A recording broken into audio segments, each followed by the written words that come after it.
And now, it's time for another Dice Tower review with Tom Vasel.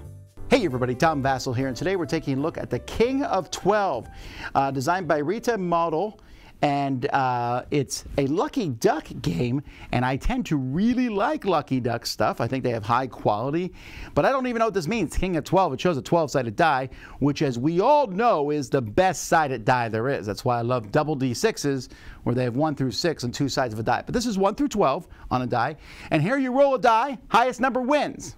Well, not quite. Let me show you.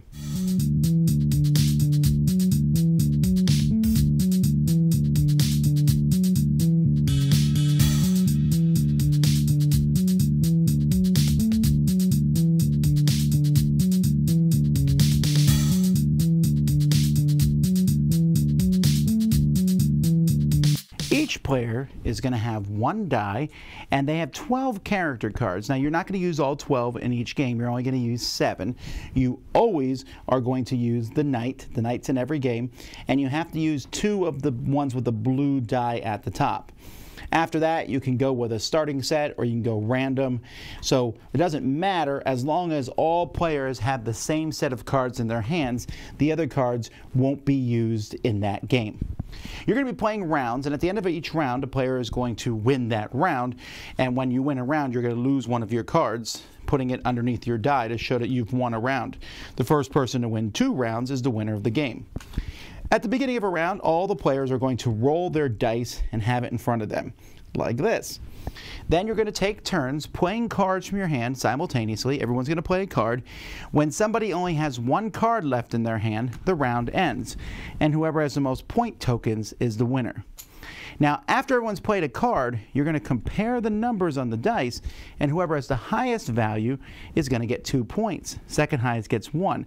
However, if 2 dice show the same value, they're going to cancel out. So here a 4 would beat a 2. 4 would get 2 points, and 2 would get 1 point. But it's the cards that matter here. Everyone plays a card at the same time. You'll reveal them, and you do what the card says. This one, for example, says all players rotate their die to the opposite side. Now that's all well and good, but if somebody else plays the same card as you, they don't work. So same things, same numbers on dice, same cards played, cancel out.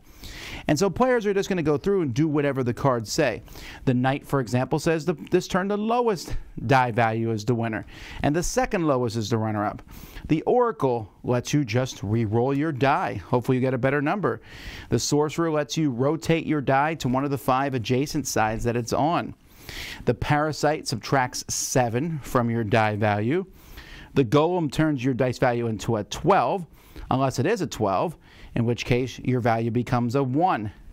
The machine adds 7 to your die value.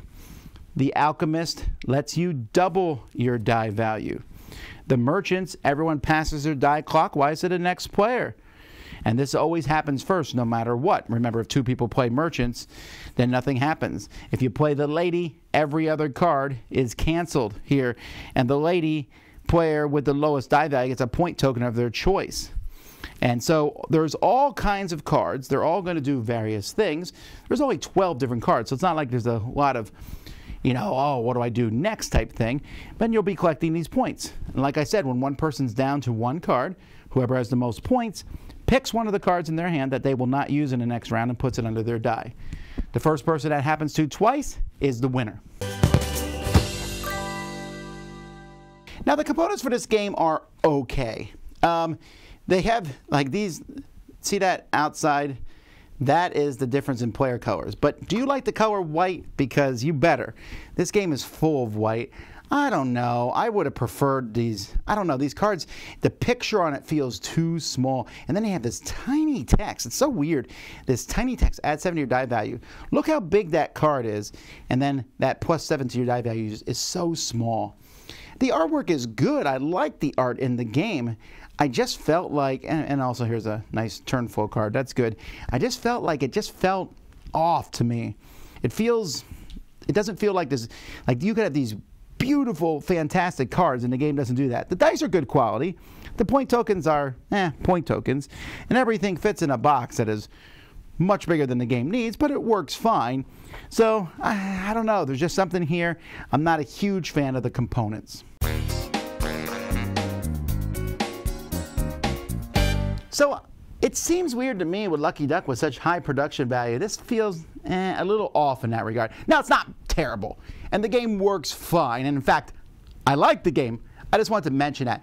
Now, you know what this game reminds me of? For a while, Yellow was making small little box games. I think they probably still do. And Welcome to the Dungeon, things like that. This game looks like one of those even, because those all had white boxes too with art on them. A bigger version of that, but it also feels like one of them. This is a really light, snappy game that's easy to play, and you're trying to outguess people by, okay, you know what cards are in the game, so someone's going to play the card that makes something lower. By the way, I didn't mention in the rules overview, but when you play a card, you can't play that card again.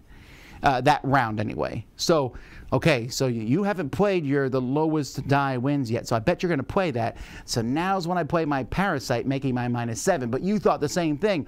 We both played our Parasites. We cancel out. The other players get it.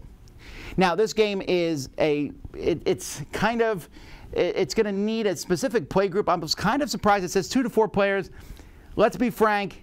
Not a great 2-player game. It's okay at best. But with 3 to 4 is really good. I was just a little surprised that it doesn't go to 5. It feels like it could have also, you know, with a game with this silliness. I will say, though, that 3 was a pretty good number. I was impressed with how simple and fast this worked with 3. And it's just kind of a, I think you're going to do this, and I'm not going to drink the wine in a glass in front of me type aspect to it. I'm going to play this card, but you'll play that one. And with 12 cards, you're picking a group of 7 amongst them. Different combinations are there. This is what we often call a filler, the kind of game you play between other games, because it really is that. It's short, it's simple, and it's fun. You roll an 11, you're like, well, I'm doing pretty well here. But then I make everyone flip their die to the other side, or I re-roll my die and get a 12. Or someone else increases their die to an 11, and now both of our numbers don't work. It's not a deep game. Don't get me wrong here. I mean, it's just try to outguess the other person and see what happens.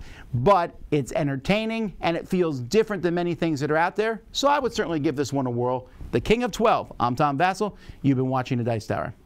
Dice Tower judgment approved.